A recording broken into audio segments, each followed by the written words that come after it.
Še druga tekma v nekaj dnevih v Murski Soboti in po razborljivem obračunu na koncu neodločen rezultat 2:2. Maribor je končal tekmo celo z 9 nogometaši po 2 izključitvah v končnici tekme. V primerjavi s pokalno tekmo je Darko Milanič opravil 3 menjave. Začeli so Dino Hotić, Jan Mlakar in Luka Zahović v napadu in odločen začetek že v 3. minuti. Po preverjenem receptu Dervišević je vrgel z avta, Ivković podaljšal, Zahović pa mimo. Le minuto zatem nova priložnost, tokrat je Dervišević podal iz kota, Jan Mlakar pa z glavo. V 14. minuti ponovno podajal Dervišević, Ivković pa nenatančen. V 20. minuti pa vodstvo ponovno je bil vpleten Amir Dervišević z dolgo globinsko podajo. Pred Mlakarjem je izbijal Bošković, lobal domačega vratarja Obradovića in žoga je končala v mreži.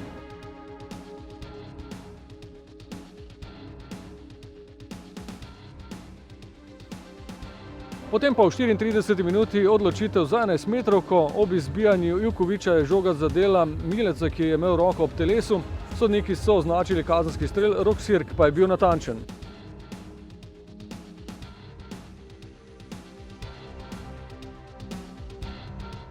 Po polčasu 1:1, odločen začetek pa tudi na začetku drugega polčasa, že v 49. minuti vodstvo. Martin Milec je lepo podal, Blaž Vrhovec pa mirno zaključil.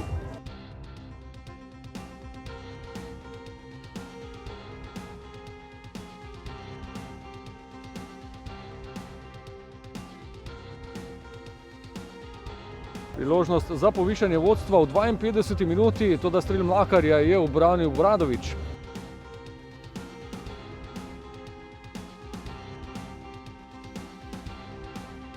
Pet minut zatem se je izkazal Kenan Pirić, ko je streljal Lorbek.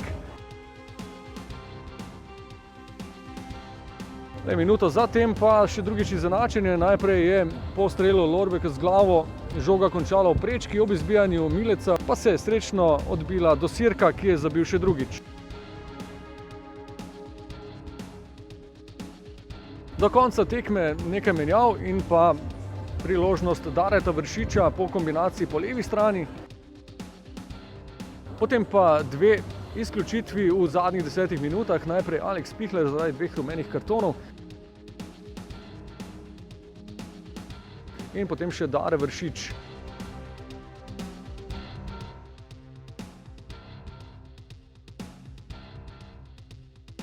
Končalo se je z 2 igralcema manj z točko na Fazaneriju v vročem gostovanju 2:2.